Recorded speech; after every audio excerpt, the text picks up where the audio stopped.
हाँ जी बेटे, last class के अंदर बेटे मैं तुहानू कहा सीगा कि आप साइकस एंड पाइनस के अंदर डिफरेंसिस लिखांगे।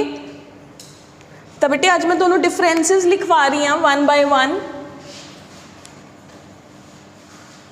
कैरेक्टर,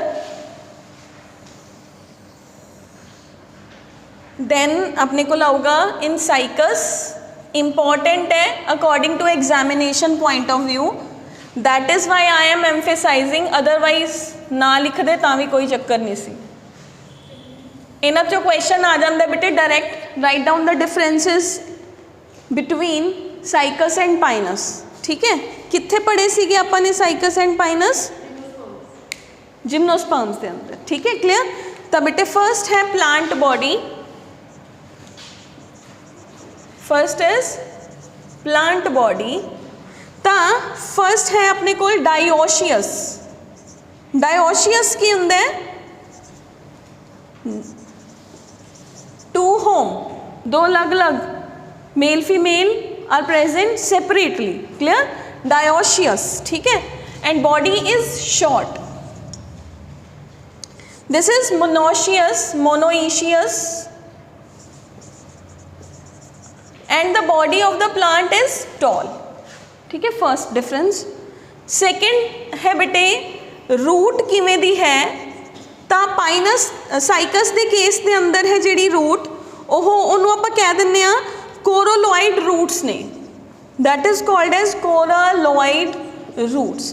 कोरोलॉइड रूट्स का मतलब है अपने कोल कि जी रूट है वो प्रॉपरली जिमें धनिए की पत्ती नहीं होंगी हैगी, कुछ कुछ उवें दी रूट है, डिफ्यूज्ड टाइप रूट है, मतलब वह पता नहीं चल रहा कि कित्थे कित्थे की स्ट्रक्चर है, कुछ एवें दी रूट होंगी है। ठीक है, कोरोलॉइड रूट्स, क्लियर। नैक्सट अपने कोल है कि इन्हां दे अंदर जनरली ये नाइट्रोजन फिक्सेशन करते हैं by the help of anabaena and nostoc. Anabaena and nostoc की हो गए? प्रोकैरियोट्स ने, जो कि बॉडी के नाल रहंदे हैं, साइकस की बॉडी के नाल रहंदे हैं, and they help in the nitrogen fixation, clear.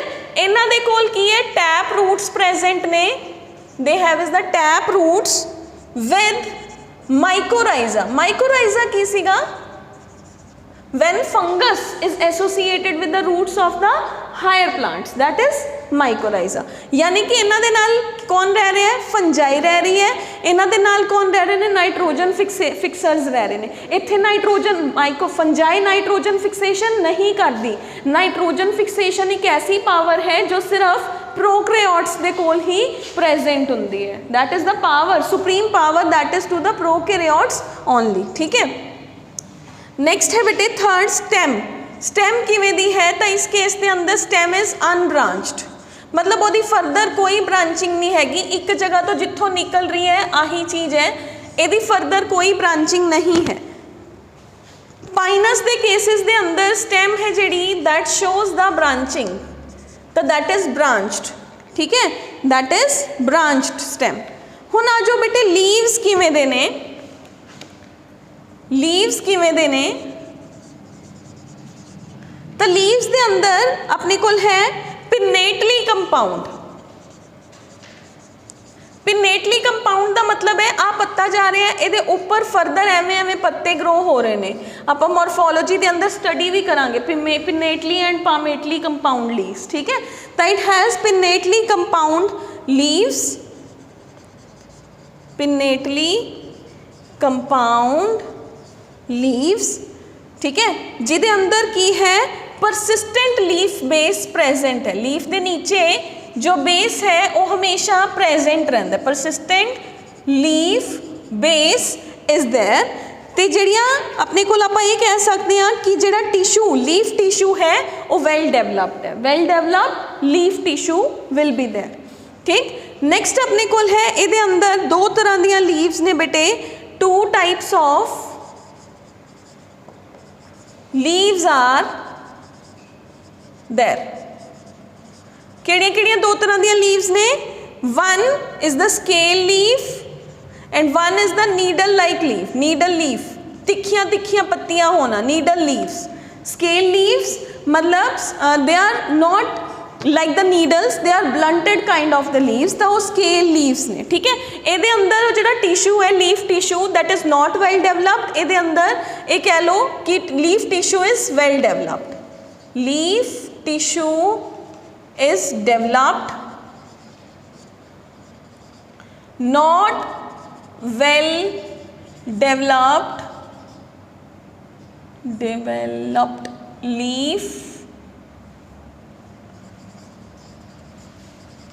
leaf tissue.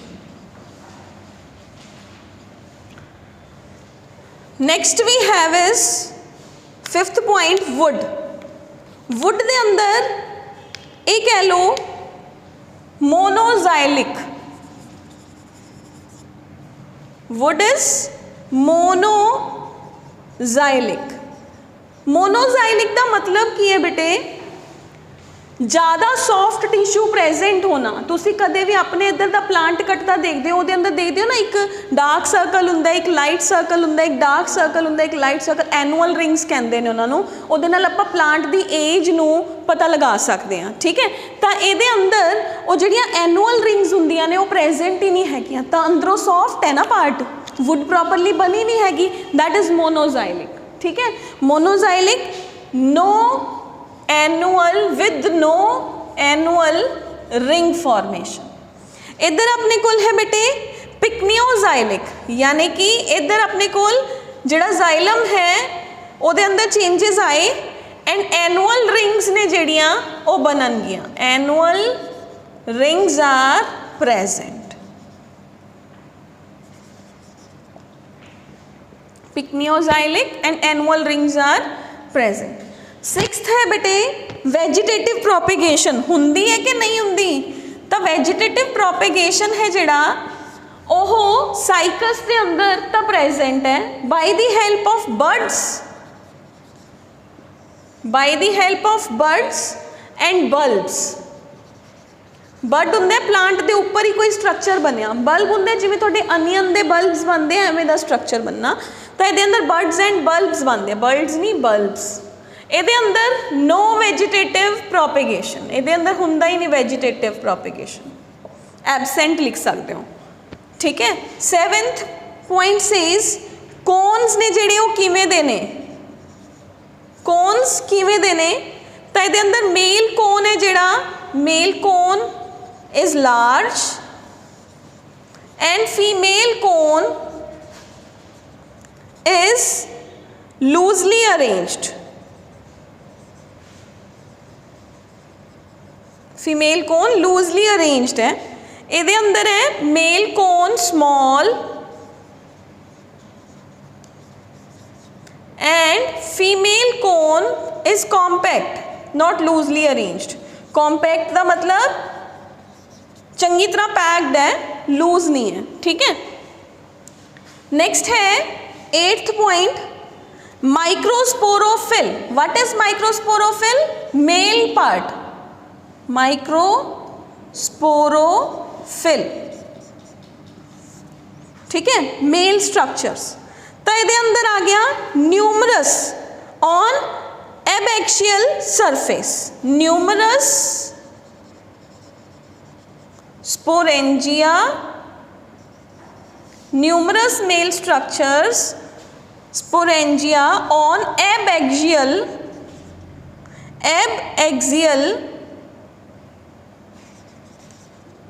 Surface.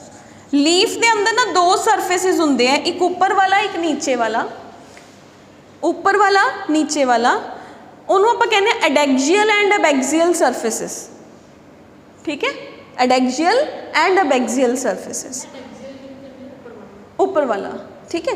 तो अपने को आ गया बेटे ये अंदर two sporangia are there on abaxial surface. ये अंदर अपोजिट हो गया, ये अंदर एबैक्सियल सरफेस है, ਉਹਦੇ अंदर एडेक्सियल सरफेस है, ठीक है। Next we are moving toward is male gametophyte. Male gametophyte, male gametophyte किवें दा है? मेल गैमीट है जिहड़ा ਉਹਦੇ अंदर कोई स्पेशल स्ट्रक्चर है जिहड़ी वो नहीं प्रेजेंट, यानी कि गैमीट के बाहर कुछ एवें दा स्ट्रक्चर विंग्ड कह देंगे उन्होंने, वो नहीं प्रेजेंट, नॉट विंग्ड। ठीक है, ਇਹਦੇ अंदर आ गया, मतलब आई लगा लो कि इनफ्लेट स्ट्रक्चर, कि कोई चीज़ है जी चपटी है या कोई चीज़ तिखी है, तो ये अंदर कोई एवें दी स्ट्रक्चर नहीं प्रेजेंट, ये अंदर wings are present, it is winged. Next है एंथ्रोजोइड। एंथ्रोजोइड मतलब जो मेल दा स्ट्रक्चर बनया, दैट इज एंथ्रोजोइड।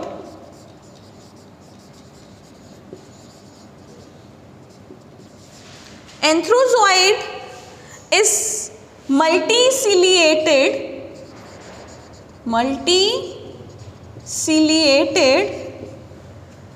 motile, अगर सीलिया है तो मोटाइल होगा, एंड दैट इज लार्ज। ये अंदर है नॉन मोटाइल, यानी कि no cilia like structures are present, and that is small.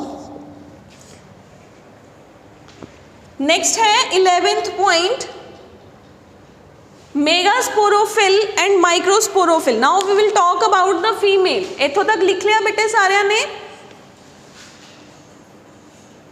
जी है स्पेस, तो नेक्स्ट इत्थे ही लिख देनी है मैं। We have is the megasporophyll.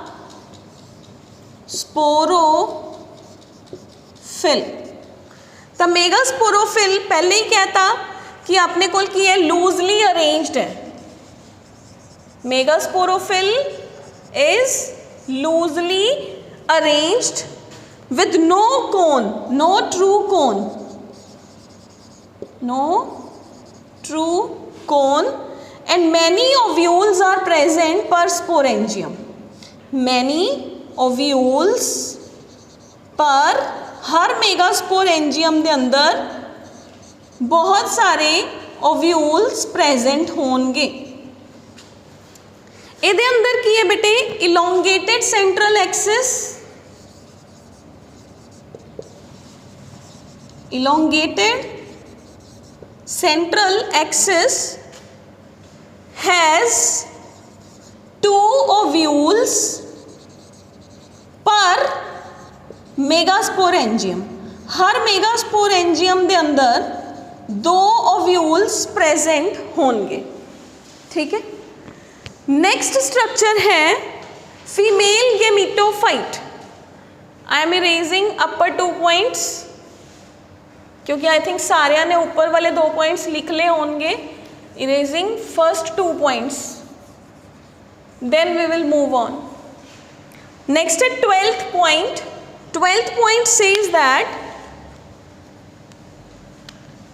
Female gametophyte, मतलब फीमेल दा जो गैमीट है वो किवें दा है? साइकस के अंदर एंड पाइनस के अंदर। Female gametophyte has endosperm. आप डिस्कस किया सी ना, फीमेल के अंदर हैप्लॉइड एंडोस्पर्म है जिहड़ा वो फॉर्म हुंदा है। ठीक है, तो ये अंदर एंडोस्पर्म प्रेजेंट है विद 2 to 3 आर्केगोनिया, यानी कि फीमेल स्ट्रक्चर 2 to 3 हो सकदियां ने अंदर, जिहदे कोल एग प्रेजेंट होगा। ਇਹਦੇ ਕੋਲ भी एंडोस्पर्म प्रेजेंट है, सेम पॉइंट हो गया फिर तो। बट ये अंदर जो आर्कीगोनिया है वो 2 to 8 हो सकते हैं, यानी कि एक प्लांट चों 8 तक के सीड्स ने जिहड़े वो बन सकते हैं। पाइनस के अंदर ते साइकस के अंदर 3 बन सकते हैं। Next we have is types of ovules. Types of ovules ये आप +2 च डिस्कस करांगे बेटे। हजे सिर्फ रट्टा मार लियो, इत्थे क्रैम कर लियो ऑर्थोट्रोफस, क्योंकि हुणे मैं कराया तो समझ भी नहीं आना, but I try to let you know कि किवें हुंदा। ऑर्थोट्रोपस एनाट्रोपस ये किवें हुंदा बेटे? जिहड़ा ओव्यूल है ना, ओव्यूल माइक्रोपाइलर एंड दस्सिया सी मैं, ते चलाजल एंड दस्सिया सीगा।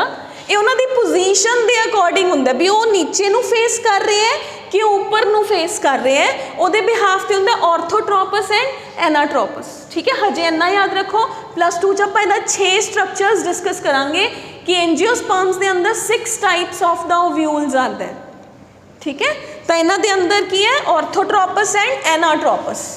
14th point says pollination. Pollination ਕਿਹਦੇ ਨਾਲ ਹੁੰਦੀ ਹੈ, ਕਿਹੜੀ ਏਜੰਸੀ ਦੇ ਨਾਲ pollination ਹੁੰਦੀ ਹੈ, ਤਾਂ ਦੋਨਾਂ ਦੇ ਅੰਦਰ ਹੀ wind ਦੀ help ਦੇ ਨਾਲ pollination take place. 15th point says seed ਹੈ ਜਿਹੜਾ ਉਹ ਕਿਵੇਂ ਦਾ ਹੈ, seed ਦੇ ਅੰਦਰ ਇਹਦੇ ਅੰਦਰ ਹੈ two cotyledons are there, two cotyledons are there, ठीक है, and perispermic.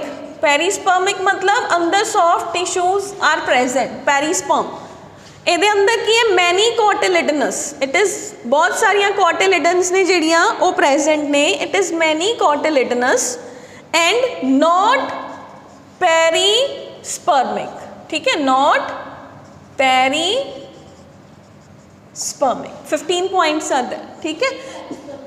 पेरिस्पर्मिक मतलब like soft type of the tissues are present और नॉट प्रेजेंट, ठीक है, पेरिस्पर्म, ठीक है. जो आप मॉर्फोलॉजी एंड एनाटॉमी के अंदर स्ट्रक्चर्स करांगे उदों होर क्लीयर कर दूंगी मैं, बट फिलहाल देखो मैं जिवें कहा सी बायोलॉजी का हर चैप्टर एक दूजे के नाल लिंक्ड है, तुसी कुछ लिंकअप कर पा रहे होंगे, है ना. शुरू मैं एल्गी के अंदर कुछ स्ट्रक्चर्स के नाम लए होंगे, वो थोनू हौली हौली समझ आए होंगे टेरिडोफाइट्स तक, जिम्नोस्पर्म्स तक जाके, है ना. एवें ही आपां हुण सेम थोनू यही चीज़ एनीमल किंगडम च भी फेस करनी पऊगी, ठीक है.